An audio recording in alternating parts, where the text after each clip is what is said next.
सबसे पहले बात करते हैं सीएए की, जो कि कल एक नोटिफिकेशन जारी होने के बाद पूरे देश में लागू हो गया। धारा 370 और 3 तलाक के बाद जैसे बड़े फैसले हुए, उसके बाद इसको एक अहम फैसला माना जा रहा है।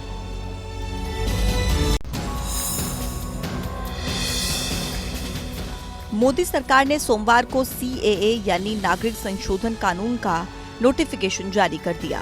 मतलब अब ये कानून देश में लागू हो गया है। इस बीच दिल्ली समेत देश के कई राज्यों और शहरों में पुलिस अलर्ट मोड पर है। संवेदनशील इलाकों में तैनाती और गश्त बढ़ा दी गई है। 39 पेज का जो नोटिफिकेशन जारी हुआ है, उसमें अलग अलग कैटेगरी के लिए अलग अलग फॉर्म, जिन्हें भरने के बाद नागरिकता हासिल करने की प्रक्रिया शुरू होगी।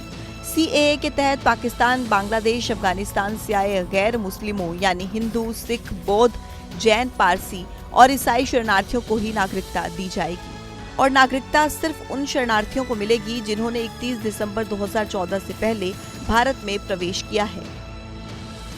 सीएए का भारत के नागरिकों से कोई लेना देना नहीं है। ये शरणार्थियों को नागरिकता देने का कानून है। इससे किसी भी भारतीय नागरिक की नागरिकता नहीं जाएगी। इधर नोटिफिकेशन जारी हुआ सीएए का और उधर विपक्ष ने सवाल खड़े करने शुरू कर दिए। बड़ी खबर इससे जुड़ी ये है कि कांग्रेस और शिवसेना उद्धव गुट ने इसके लागू होने की टाइमिंग पर सवाल खड़े किए हैं। असदुद्दीन ओवैसी कह रहे हैं कि ये गोडसे के विचार पर आधारित है। पश्चिम बंगाल की मुख्यमंत्री ममता बनर्जी ने कहा कि वो सीएए को बंगाल में लागू नहीं होने देंगी और यही बात केरल के मुख्यमंत्री विजयन ने भी कही है केरल के लिए।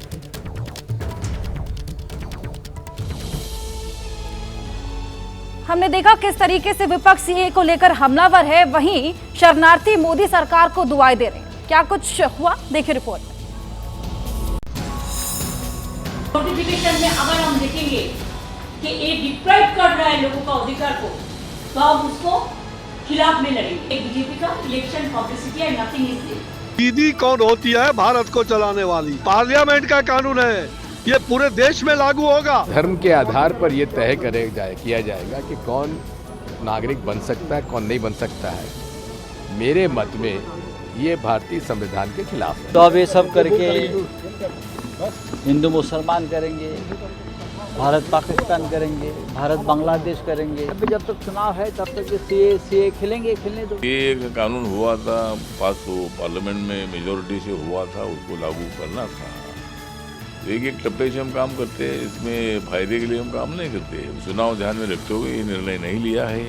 बहुत सालों से विषय पेंडिंग था। ये सरकार हमेशा चाहती है कि कागज जमा दो, तो फिर बोलेंगे सबको सब तमाम कागजात तुम जमा दो, तो उनके पास कागज होते नहीं है।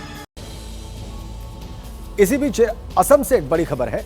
वहां पर सीए लागू होने के विरोध में एक बड़ा प्रोटेस्ट, एक बड़ा विरोध प्रदर्शन होने जा रहा है। ऐलान यूनाइटेड अपोजिशन फोरम की ओर से किया गया है और इसको लेकर असम पुलिस ने इसमें शामिल पार्टियों को लीगल नोटिस भेज दिया है। प्रदर्शन टालने और शांति बनाए रखने की अपील की गई है पुलिस की ओर से।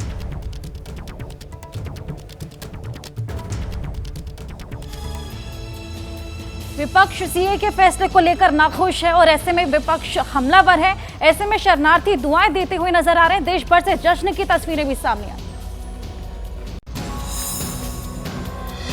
सीएए लागू होने की खबर मिलते ही हिंदुस्तान में पड़ोसी देशों से आए वहां के अल्पसंख्यक शरणार्थी खुशी से झूम उठे। दिल्ली और राजस्थान में रिफ्यूजी कैंप में रहने वाले हिंदू शरणार्थी, पाकिस्तान के सिंध प्रांत से आए सिंधी समाज के लोग और पश्चिम बंगाल में मতুआ समाज के लोग जश्न में डूब गए। मोदी की जय, अमित शाह की जय और सनातन धर्म की जय, संत महात्माओं की जय और हिंदू समाज की जय। बोल भारत माता की। मोदी सरकार ऐसे कर दो, हमारी मदद करे, जागो कोई, जैसे भागीरथ को गंगा लाई, मगर मोदी ने इस तरह से मोदी ने काम बनाया है। एक तरफ सरहद पार बेइंतहा जुल्मों सितम झेलकर किसी तरह वहां से भाग कर आए ये लोग मोदी सरकार को दुआएं दे रहे हैं, तो दूसरी तरफ विरोधी सवाल उठा रहे हैं। 10 साल से मोदी जी सरकार चला रहे हैं। अब लोकसभा चुनाव आने के मात्र कुछ दिन पहले सीए को कानून के तौर पे लाया जाता। हम सीए के कानून का पुरजोर विरोध करते हैं।